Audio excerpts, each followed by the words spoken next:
Hello दोस्तों, कैसे हैं आप सब। आज की हमारी कहानी है फूहड़ बहू।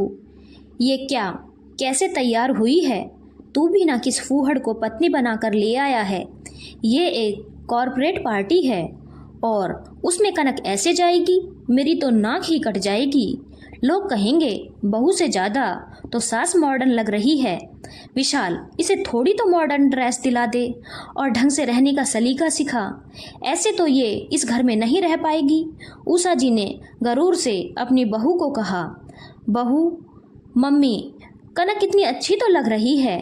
लाल अनारकली सूट में खिल रही है और लंबे लहराते बाल से गजब का कहर ढा रही है। इसकी इसी सुंदरता और सादगी पर तो मैं फिदा हो गया था और अब इसे ही बदल दूं, ये तो ठीक नहीं होगा। मेरी पत्नी सबसे अलग है और मुझे इसे पार्टी में ले जाते हुए कोई शर्मिंदगी महसूस नहीं हो रही है। अपने बेटे विशाल का जवाब सुन उषा जी चुप हो गई। जब पति ही पत्नी की तरफ बोले तो किसी दूसरे की हिम्मत नहीं है वो कुछ कहे। पूरे रास्ते उषा जी चुपचाप बैठी रही, मन ही मन सोचती रही। मेरी बात नहीं मानी और इस गवार से शादी कर ली। शर्मा जी की बेटी जाह्नवी से शादी करता तो वो हमारे साथ उठने बैठने लायक तो होती। इसके साथ जाने में तो मुझे शर्म ही आती है।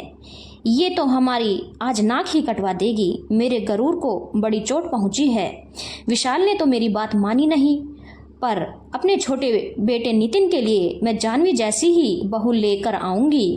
अरे जाह्नवी जैसी क्यों, जाह्नवी को ही लेकर आ जाऊंगी। घर भी अच्छा है और जाह्नवी पैसे वाली भी है, मुझे भी बहुत पसंद है।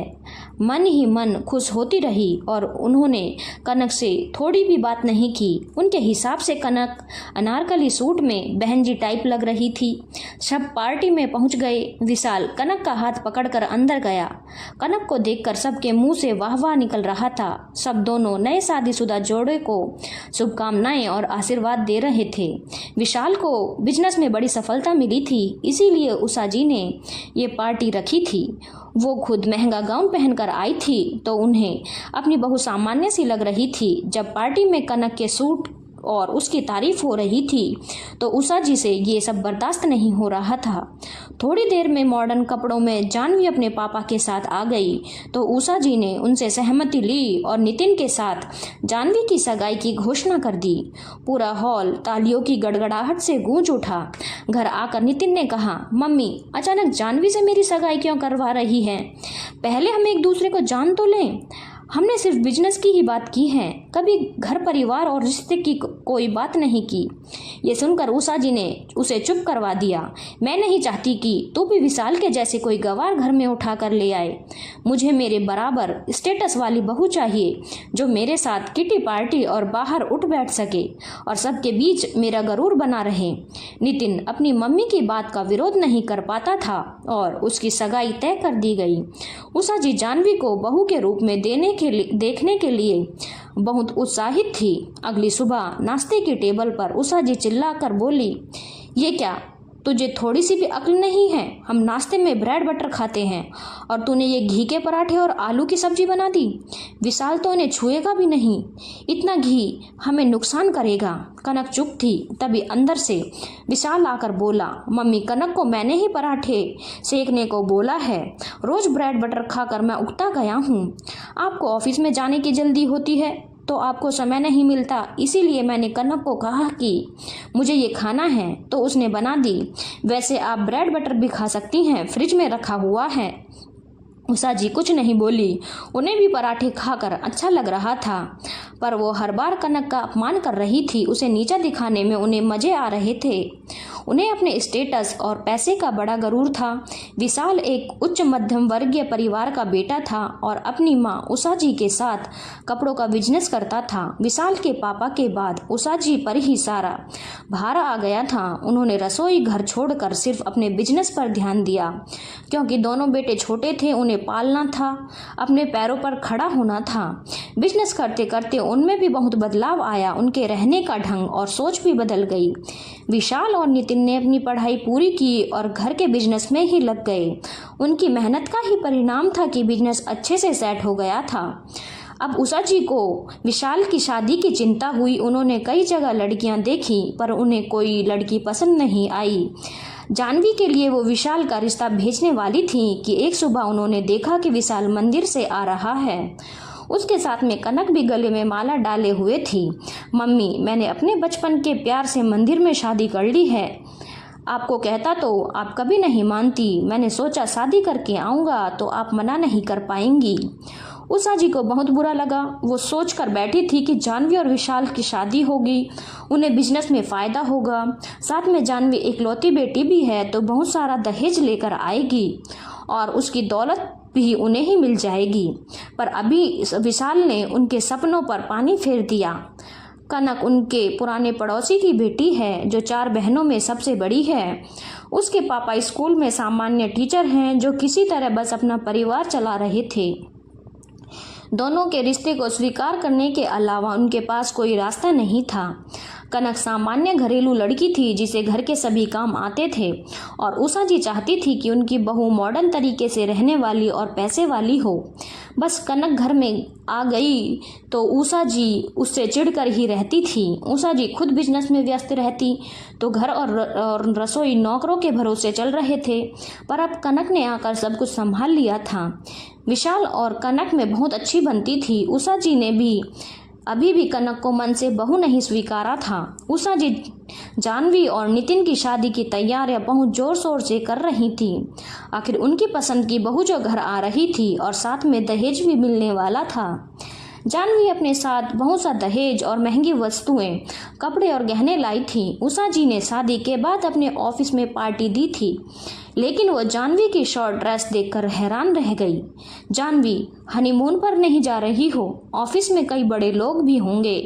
ये तुम्हारी शादी की पार्टी है। थोड़ा लंबा ड्रेस, महंगा वाला गाउन ही पहन लेती। ये सुनकर जानवी बोली, सासू माँ, आपने भी गाउन पहना है। मैं भी पहनती तो सास बहू में कुछ अंतर नहीं रह जाता। फिर मैं इस ड्रेस में कंफर्टेबल हूँ तो आपको परेशानी क्या हो रही है? उषा जी ने चुप रहना बेहतर समझा। अगली सुबह जानवी 9 बजे तक भी नहीं उठी और नितिन के ऑफिस जाने का समय हो गया था। कनक ने सबके लिए नाश्ता बना दिया पर जानवी उठकर नहीं आई। उषा जी ने उठाना चाहा तो वो गुस्से में बोली, सासू माँ, आपको मुझसे क्या काम है? मेरे पापा ने बहुत पैसे दिए हैं, एक नौकर रख लो पर मुझे मत तंग करो। और उसने दरवाज़ा बंद कर लिया। उषा जी ऑफिस चली गईं। दोपहर को नौकर लंच दे गया। बड़ी भाभी ने खाना बनाकर भेजा है, बाहर का मत खाना वरना नुकसान करेगा। उषा जी ने लंच बॉक्स खोलकर देखा। दाल, रोटी, सूखी सब्जी, सलाद, चावल सभी कुछ था। घर का खाना, वो भी बहू के हाथ का खाना खाकर उनकी आत्मा तृप्त हो गई।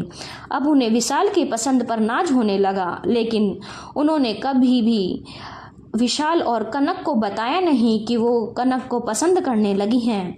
कनक घर में सबका ख्याल रखती थी। जानवी कमरे से बाहर नहीं निकलती, फिर भी वो अपने देवर नितिन का ध्यान बराबर रखती थी। एक दिन फ़ोन आया कि कनक के पापा बीमार हैं तो वो तबीयत पूछने मायके चली गई। वहीं पीछे से उषा जी की कार का एक्सीडेंट हो गया और वो बिस्तर पर आ गईं। अगली सुबह नाश्ते का समय हुआ तो जानवी ने सबको ब्रेड बटर पकड़ा दिया। आज उषा जी को महसूस हुआ कि मैंने कनक की कदर नहीं की तो जानवी भी मेरी कदर नहीं करती है। 2 दिन से बाहर से खाना आ रहा है जिसकी आदत लगभग छूट चुकी थी। कनक सबके लिए मन से खाना बनाती थी। दोपहर को दवाई लेनी थी। उन्होंने जानवी को आवाज़ लगाई तो जानवी ने नर्स से बोला, मैं टीवी देख रही हूँ, जाओ अंदर जाकर उस बुढ़िया को संभाल लें। ये सुनकर उन्हें बहुत बुरा लगा। जानवी उनके कमरे तक में नहीं आती थी और अगली सुबह वो नितिन को लेकर अपने मायके चली गई ताकि उसे सास की सेवा न करनी पड़े। उषा जी के एक्सीडेंट की खबर सुनते ही कनक बेचैन हो गई और वापस ससुराल आ गई। विशाल ने भी कहा कि तुम अपने पापा को छोड़कर मेरी मम्मी की सेवा करने आ गई। हाँ विशाल, पापा पहले से ठीक हैं और वहाँ उनकी सेवा करने के लिए मेरी 3 बहनें हैं, मम्मी हैं, लेकिन इधर तो मम्मी जी अकेली हैं। आप दोनों तो ऑफिस चले जाओगे, फिर मम्मी जी को कौन संभालेगा? वो घर की बड़ी हैं, इस घर की मालकिन हैं, तो उन्हें नर्स के भरोसे तो नहीं छोड़ा जा सकता है।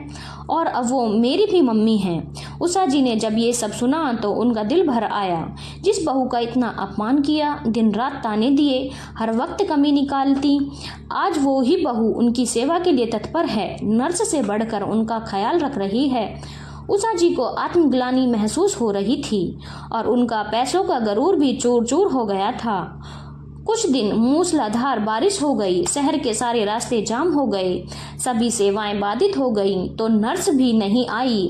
अब उषा जी के सारे काम कनक करने लगी। वो उन्हें प्यार से नहलाती, उनको कपड़े पहनाती, उनके बाल भी बनाती, उनको समय पर दवा भी देती थी।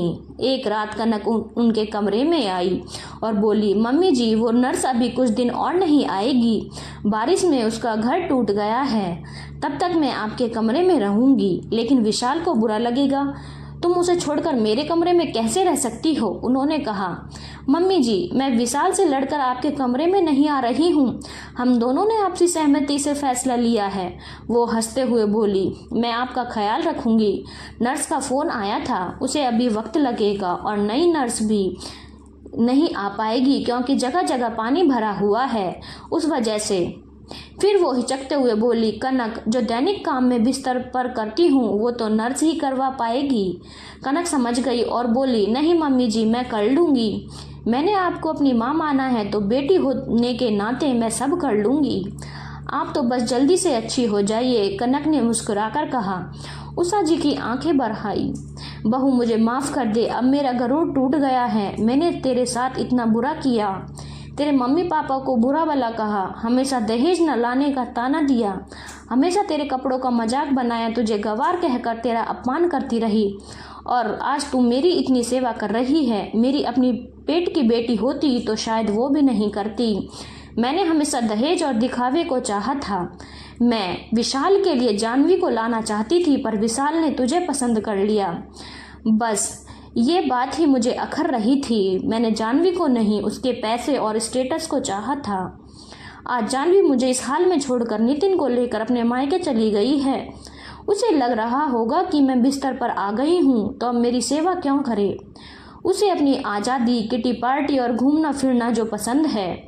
जब मैं उसके पैसे के कारण जुड़ी थी तो वो मेरे दिल से कैसे जुड़ेगी, मेरे दर्द को क्या समझेगी। मैंने सिर्फ पैसा देखा और विशाल ने तेरे गुण देखे, तभी तो तू घर को संभाल लेती है, मुझे संभाल रही है। जानवी और तुझ में कितना बड़ा फर्क है। वो मुझे इस हाल में छोड़कर मायके चली गई और तू मेरा हाल सुनकर मायके से दौड़कर आ गई।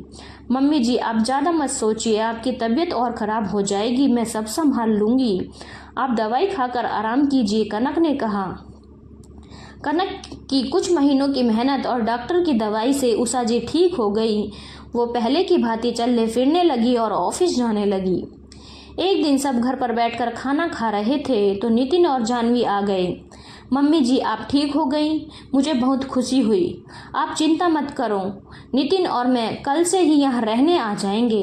ये सुनते ही उषा जी बोली, बहू, अब यहाँ आने की जरूरत नहीं है, मेरे पास विशाल और कनक है, तुम दोनों अपने पापा के पास ही रहो और अब सारा बिजनेस विशाल और मैं संभाल लेंगे। मेरा तो अपना बेटा मुझे दुख में छोड़कर चला गया तो मैं तुमसे क्या कहूँ। और हाँ, इस घर में, इस बिजनेस में तुम दोनों का कोई अधिकार नहीं है, कोई हिस्सा नहीं है। अब तुम दोनों यहाँ से जा सकते हो। नितिन और जानवी चले गए। उषा जी विशाल और कनक के साथ सुखपूर्वक रहने लगी। धन्यवाद दोस्तों। अगर आपको कहानी अच्छी लगी हो तो चैनल को लाइक, शेयर और सब्सक्राइब करना ना भूलें।